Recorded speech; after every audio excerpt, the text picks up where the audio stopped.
Bonjour.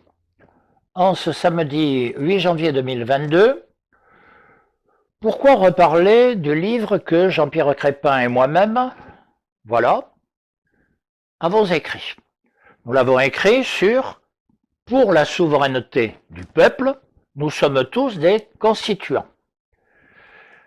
Nous pensons qu'il est important de le rappeler, en général de toute façon, parce que la démocratie est en jeu depuis des années, mais aussi parce que nous rentrons dans cette période d'élections présidentielles puis législatives, où des tas de candidats vont nous expliquer la vie, alors que la vraie question, c'est de retrouver l'expression des citoyens, à la fois individuellement, le citoyen libre et responsable, et collectivement, membre du peuple. C'est d'ailleurs pour cela que nous avons mis, pour la souveraineté du peuple, nous sommes tous des constituants.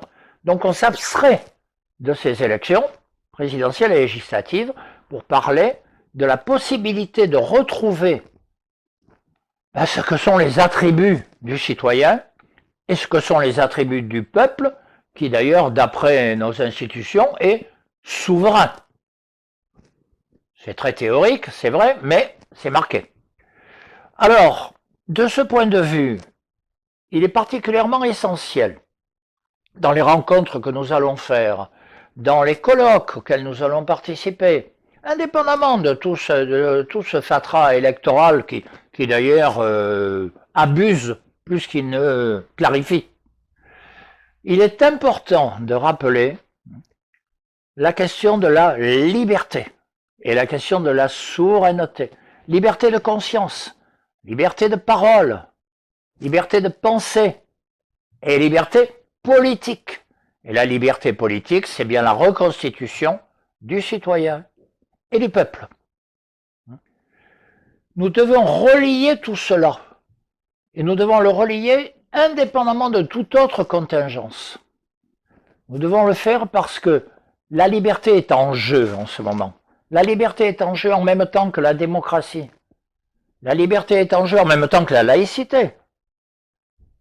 La liberté est un enjeu fondamental. Et il appartient à chacun d'entre nous, en tant que citoyen, de se débarrasser de contraintes plus ou moins futiles et plus ou moins oppressives qui font la toile de fond de la vie publique aujourd'hui. C'est de nous que dépend l'avenir. Nous sommes libres et souverains. C'est pourquoi nous avons mis comme phrase en exergue cette pensée du philosophe romain Sénèque qui disait, et c'est particulièrement clair, quand tu auras désappris à espérer, je t'apprendrai à vouloir. Arrêtons d'espérer sur de fausses pistes, retrouvons notre volonté, c'est-à-dire les chemins de notre liberté.